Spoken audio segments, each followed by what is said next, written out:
ओम शांति। 4 जुलाई 2025 की मुरली से मुख्य पॉइंट है। परमात्मा कहते हैं, मीठे बच्चे बंधन मुक्त बन सर्विस में हमेशा तैयार रहो, क्योंकि इस सर्विस में बहुत ऊंची कमाई है। 21 जन्मों के लिए तुम वैकुंठ का मालिक बनते हो, यानी सतयुग का मालिक। बंधनों में रहते हुए भी बंधन मुक्त होकर ही ये सेवा करनी है, क्योंकि हर आत्मा की ये सेल्फ स्टडी है। घर संभालते जितनी बाबा कहते बाबा की याद में रहेंगे तो हमारे बंधन कटते जाएंगे, आप बंधन मुक्त होते जाते हैं। फिर बाबा ने कहा, हर एक बच्चे को मुरली की पॉइंट्स पे समझाना चाहिए। ब्राह्मणी टीचर अगर कहीं चली जाती है तो फिर आपस में मिलकर क्लास चलानी चाहिए ना। बाबा कहे, अगर मुरली चलाना नहीं सीखा तो फिर अपने समान कैसे बनाओगे, इसकी भी तो प्रैक्टिस करनी है ना। ये मत सोचो कि ब्राह्मणी के बगैर क्लास कैसे चलेगी। पढ़ाई बिल्कुल सिंपल है, क्लास चलाते रहो। गीत है, मुखड़ा देख ले प्राणी, कितने पाप किए कितने पुण्य। बाबा कहते इस समय चेक करो कि हमने कितने पाप किए कितने पुण्य करे हैं। फिर कहा, ऐसे भी हैं भले ही शिव की भक्ति करते हैं, बहुत प्यार से याद करते हैं, पर वो लव नहीं दिखाई देता, परमात्मा को अपना पिता नहीं समझ पाते हैं। क्यों? क्योंकि बाबा कहते हैं मनुष्य ने कह दिया है ना कि सभी में परमात्मा है, तो लव किस किस के साथ काम बाबा कहते रखें। यही कारण हुआ परमात्मा से विपरीत बुद्धि हो गई। बच्चे जानते हैं, गीता में श्रीमद् भगवान की दिखाई भी है, श्रीमद् भगवान की दिखाई है। और भी बाबा कहते ऐसे कोई शास्त्र में तो नहीं है जिसमें भगवान ने, देखो भगवान ने राजयोग सिखाया हो। एक भारत की ही गीता है जिसका प्रभाव निकलता है। बाबा कहते हैं जो भगवान की गाई हुई है। देखो भगवान कहते हैं तो फिर उंगली कहाँ जाती है, इशारे से ऊपर ही जाती है ना। और फिर बाबा कहते एक निराकर की तरफ दृष्टि जाती है। श्री कृष्ण के लिए तो कभी नहीं हम ऊपर उंगली करते। क्यों? क्योंकि वो तो बाबा कहते देहधारी यानी शरीर है उसके पास, तो इसीलिए कहा जाता है परमात्मा को याद करो। तुम्हें भी देखो अब इस संबंध का पता पड़ा है, तो फिर बच्चों को भगवान आकर पढ़ाते हैं। चाहे क्लास में मुरली पढ़ो चाहे घर में पढ़ो, पढ़ाने वाला तो परमात्मा ही है ना। बाबा कहे ये नहीं कि ब्राह्मणी यानी कि टीचर के सामने हो तो फिर नशा चढ़े, और वो नहीं तो पढ़ने का नशा ही उड़ जाए। बाबा कहते हैं ऐसे नहीं करना है। हमारे अंदर से भावना होनी चाहिए कि हमें भगवान पढ़ाते हैं, तो फिर भगवान से बाबा कहते फिर वो प्रीत भी लगती है। कहते हैं ना, ब्राह्मणी के बिना हम क्लास नहीं करेंगे। कई बार बाबा कहते हैं सेंटर से 5-6 महीने के लिए भी देखो सेंटर छोड़ना पड़ता है, तो आपस में फिर संभालना चाहिए ना बच्चों को। कई तो फिर ब्राह्मण बाबा कहते हैं कि ब्राह्मणी के बिना चाहे कोई भी हो, जैसे बाबा कहते हैं अंधे लूले हो जाते हैं। जैसे ब्राह्मणी नहीं होगी ना तो बिल्कुल ही उसी पे डिपेंड हो जाते हैं। ब्राह्मणी नहीं तो सेंटर बाबा कहते ही नहीं जाएंगे। सिंपल पढ़ाई है, बाबा बार बार कहते हैं। क्या हुआ, गुरु चला गया तो चेले तो संभालना चाहिए ना। इतने टाइम से ज्ञान में चलते हो तो कुछ तो धारणा हुई होगी ना।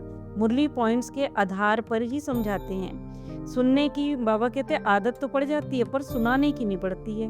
परमात्मा समझाते हैं कि अगर हम आत्माएं याद में रहेंगी तो हमारी धारणाएं भी होंगी। सेंटर पर कोई भी तो फिर ऐसे भी होने चाहिए जो कहें कि हमारी ब्राह्मणी टीचर बहन जब भी जाती है ना तो बड़े गर्व से कहें कि हम संभालते हैं। अगर ब्राह्मणी के जैसे नहीं बनेंगे तो फिर औरों को फिर अपनी तरह से कैसे बनाओगे। सोचो मेरे बच्चों, बाबा कहते प्रजा कैसे बनेगी। बच्चों को मुरली मिलती है तो खुशी रहनी चाहिए कि हम तो गद्दी पे, ब्राह्मणी की गद्दी पे बैठते हैं और फिर समझाते हैं। ऐसी बाबा कहते प्रैक्टिस से सर्विस करने वाले बन जाएंगे। अगर आप सर्विस पर जाते हैं तो फिर ये सेवा बाबा की मिलती है ना, तो छुट्टी लेकर भी करनी चाहिए। जैसे लौकिक में सर्विस करते हैं ना, कमाते हैं, तो बाबा कहते हैं अगर करना भी पड़े तो कभी कभार ये सेवा मिलती है तो छुट्टी ले लो वहाँ से। और बाबा कहते हैं सेवा करनी चाहिए। जिन्हें बंधन नहीं है उन्हें तो ज़रूर सेवा करनी चाहिए। अगर गवर्नमेंट से, तो बाबा कहते इस गवर्नमेंट की कमाई तो बहुत ऊंची है। जो बाबा का ज्ञान है, बाबा कहते इसमें तो बहुत पैसा है। आखिर भगवान पढ़ाता है 21 जन्म बादशाही मिलती है। 21 जन्म कोई दुख सुख, बाबा कहते कोई दुख नहीं आएगा, सदा सुखी में रहेंगे। उस कमाई से तो बाबा कहते थोड़ा ही मिलता है। जितना परमात्मा पे पूरा निश्चय, वे तुरंत सेवा में लग जाते हैं। जो बच्चों को निश्चय होता है, पूरे नशे से सबको समझाना चाहिए। देखो कलयुग में अंत में करोड़ों मनुष्य हैं, सतयुग में तो थोड़े ही मनुष्य होंगे।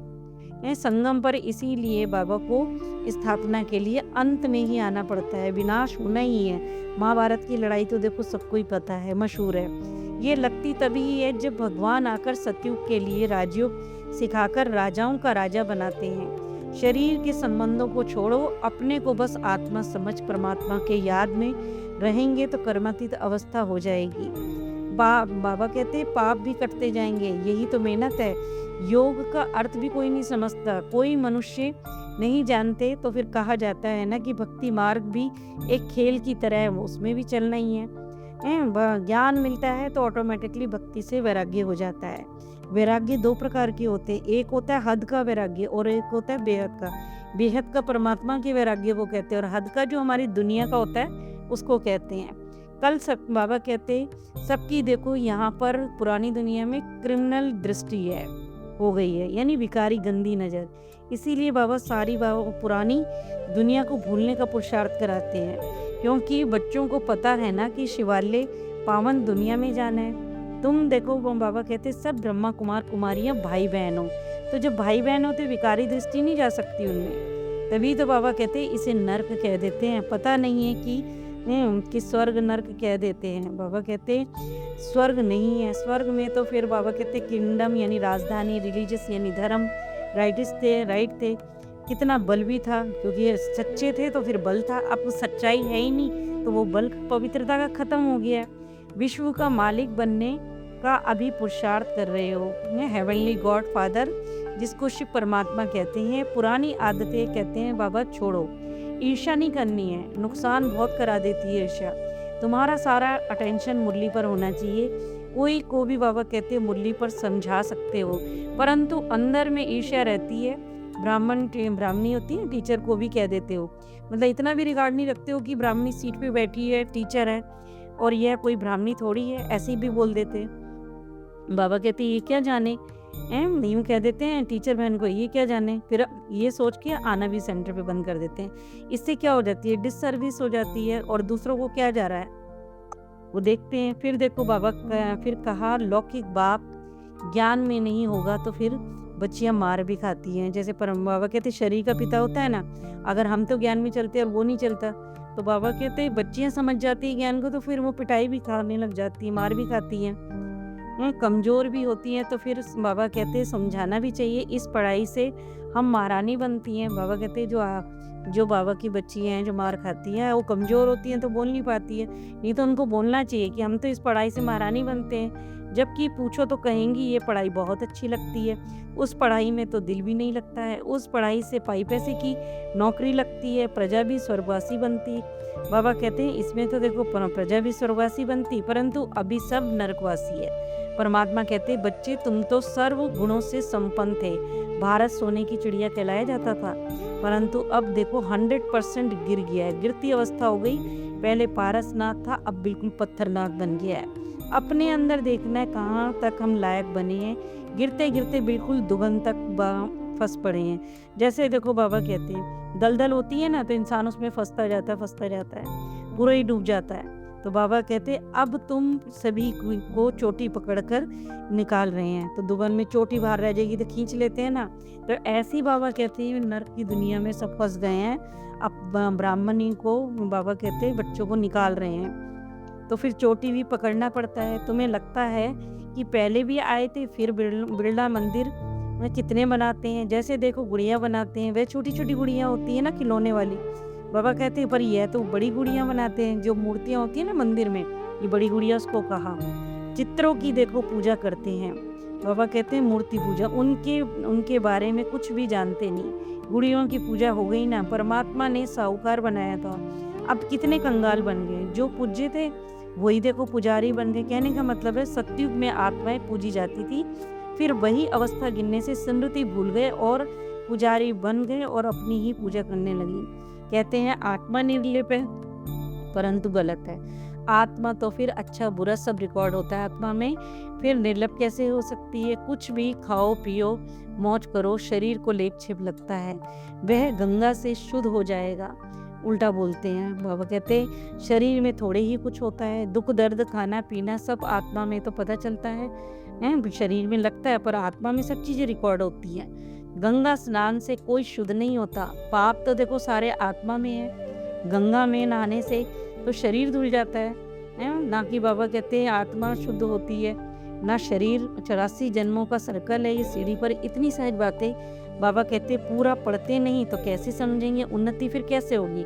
उन्नति तो करनी है ना। फिर कहा ब्राह्मणों का कर्तव्य है, बाबा कहते जो मेरे अच्छे अच्छे बच्चे हैं उन्हें अपने समान औरों को बनाना है। तुम्हारा पुरुषार्थ है, जैसे सांप अपनी पुरानी खाल छोड़ नहीं लेता है, ऐसे ही तुम्हें भी यह पुराना सड़ा हुआ शरीर छोड़ना है, नया लेना है। नया शरीर लेने के लिए ही पुरुषार्थ करना है। सागर की देखो एक लहर से सारा बाबा कहते डामाडोल हो जाएगा, 1 मिनट में विनाश हो जाना है। ये प्राकृतिक आपदाएं किसी को भी नहीं छोड़ती हैं। वरदान है अति इंद्रिय सुख में झूलना। बाबा ने कहा यही संगम युगी ब्राह्मणी की विशेषता है। मतलब जो ब्राह्मण बच्चे हैं ना, बाबा कहते हैं उनका जो सुख है ना, वो बाबा के ज्ञान से वो अंदर ही अंदर अति इंद्रिय झूले में झूलते हैं। लेकिन मन में संकल्पों के जो बंधन है ना, वो अंदर की खुशी व अति इंद्रिय सुख का अनुभव करने नहीं देते। क्यों? क्योंकि उसमें व्यर्थ संकल्प, ईर्ष्या, अलबेलापन, आलस के संकल्प के बंधन में बंधना ही मनसा बंधन है। ऐसी आत्मा अभिमान के कारण दूसरों को ही दोषी दूसरों का दोष ठहराती रहती है, सोचती रहती है। उनकी महसूस करने की शक्ति इसलिए समाप्त हो जाती है। क्यों? क्योंकि ईर्ष्या द्वेष आत्मा में भरा पड़ा है, तो वो कैसे करेगी? वो निर्णय नहीं ले पाती है, परख नहीं पाती है। अगर हमारी आत्मा में इतना बंधन है तो वो अच्छा कैसे सोचेगी? और अच्छी मन बाबा कहते हैं नहीं तो फिर अति इंद्रिय झूला झूल नहीं सकते। इसीलिए इस सूक्ष्म बंधनों से मुक्त रहो, तब मुक्तिदाता बन सकेंगे। यानी इन दूसरों की सेवा भी कर सकेंगे, मुक्तिदाता बन सकेंगे। स्लोगन, ऐसा खुशियों की खान से संपन्न रहो जो आपके पास दुख की लहर भी ना आए। अच्छा, ओम शांति।